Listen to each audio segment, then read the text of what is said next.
सरदार वल्लभ भाई पटेल के नाम के साथ जोड़कर एक बड़े स्पोर्ट एन्क्लेव का भूमि पूजन करने की शुरुआत आज राष्ट्रपति महोदय के हाथ से हुई।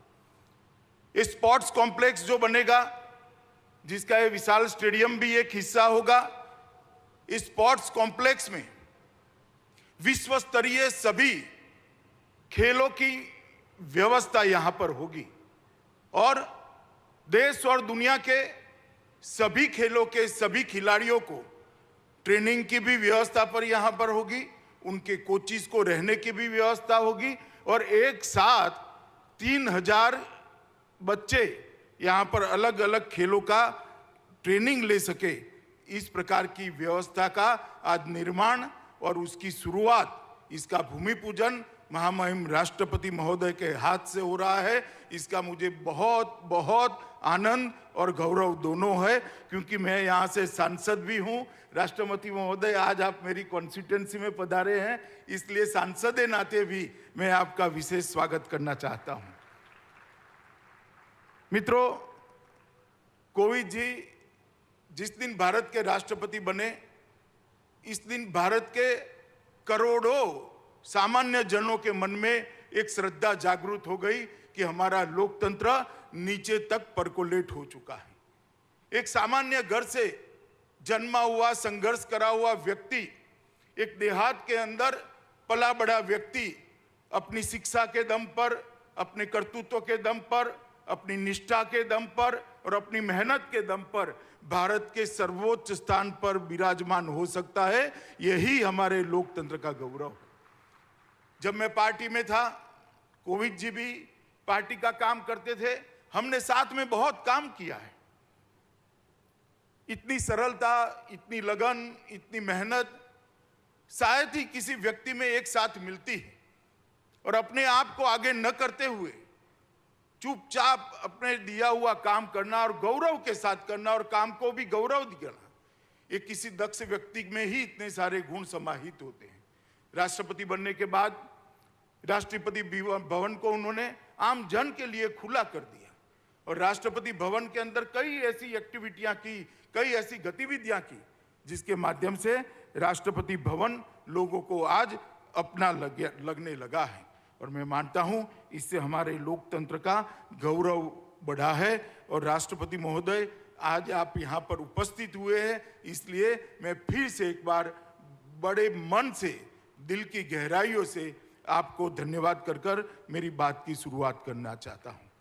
मित्रों, ये टोटल स्पोर्ट्स कॉम्प्लेक्स जो बनेगा, सरदार पटेल स्पोर्ट्स संकुल, वो 233 एकड़ भूमि में बनेगा।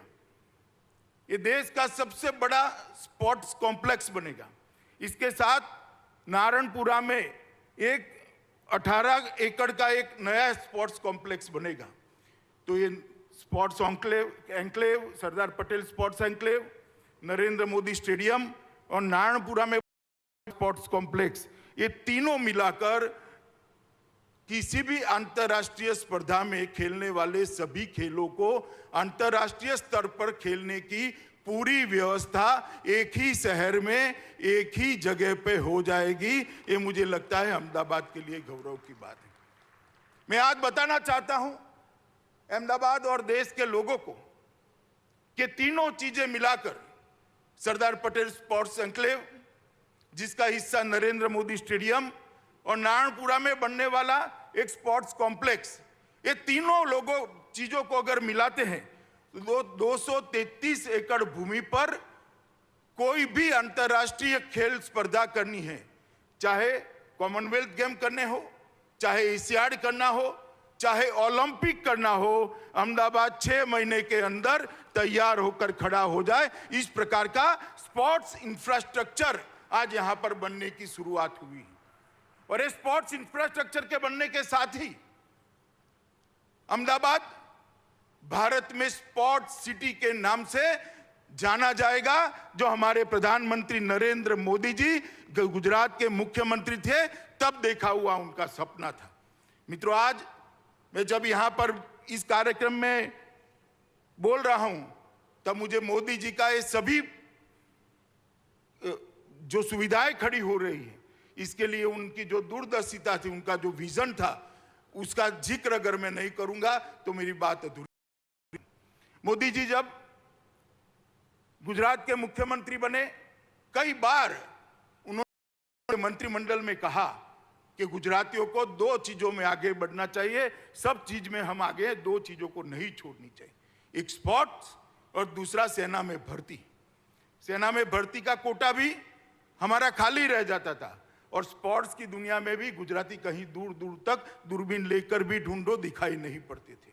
वहीं से नरेंद्र भाई ने गुजरात में दोनों की चीजों की शुरुआत की और आज मुझे कहते हुए गर्व है कि जो हमारा गुजरात का कोटा है सेना की भर्ती का, वो आज खाली नहीं जाता है। गुजराती युवा आज सेना में भर्ती होना शुरू हो गया है।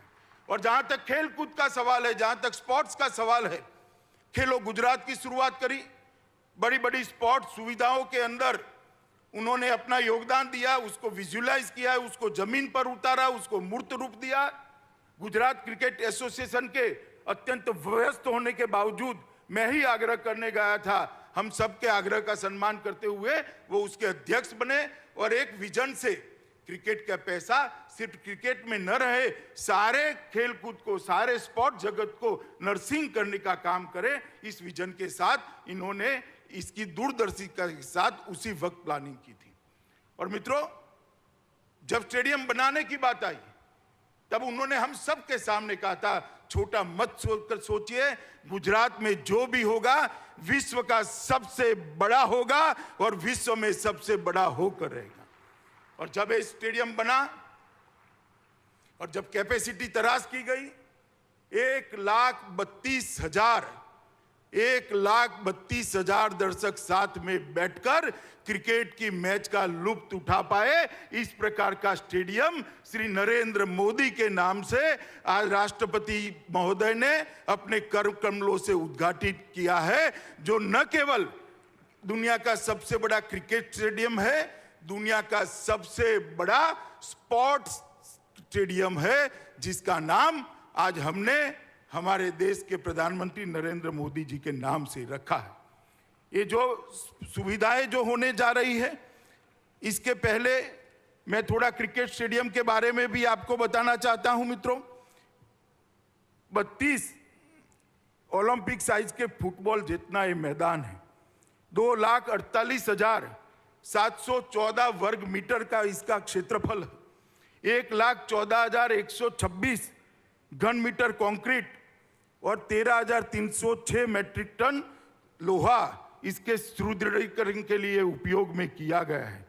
मित्रों, इसको सभी दृष्टि से संपूर्ण स्टेडियम बनाने का जीसीए की टीम ने प्रयास किया है और मैं आज उनको कहना भी चाहता हूं कि आपका प्रयास सफल प्रयास है। विश्व में किसी भी क्रिकेट स्टेडियम में एक साथ 11 पिच नहीं है, एक साथ 4 ड्राइंग रूम नहीं है, एक साथ चारों ड्राइंग रूम के सटू हुए चारों जिम्नेशियम नहीं है। एक दिन में 2 मैच भी करने हैं तो स्टेडियम कर सकता है और इसके साथ पूरी अत्याधुनिक सब सॉइल जल निकासी प्रणाली भी बनाई है। बारिश आती है तो कितनी भी बारिश हो, आधे घंटे में मैच डिस्टर्ब करे बगैर आगे का खेल बारिश रुकते ही हम शुरू कर सकते हैं, इस प्रकार का करा है। The field of play LED lights लगाए हैं, जिसके कारण खिलाड़ी की परछाई पिच पर नहीं पड़ेगी, खिलाड़ी की परछाई ग्राउंड पर नहीं पड़ेगी और क्रिकेट के खिलाड़ी अपना क्रिकेट बहुत अच्छे तरीके से खेल पाएंगे और जिसमें 40 से 50% बिजली की बचत भी होने वाली है। मित्रों, जिस प्रकार का हाईटेक मीडिया रूम बनाया है, मुझे कहने में कोई झिझक नहीं है, ये दुनिया का सबसे बड़ा और सबसे हाईटेक मीडिया रूम है, जो यहाँ खेलने वाले हर खेल को दुनिया तक पहुंचाने का काम करेगा। खेल चाहे नरेंद्र मोदी स्टेडियम में खेला चाहे, खेल चाहे सरदार पटेल स्पोर्ट्स एन्क्लेव के अंदर खेला चाहे, वो खेल को प्रसारित करने की व्यवस्था ये नरेंद्र मोदी क्रिकेट स्टेडियम के मीडिया रूम में है।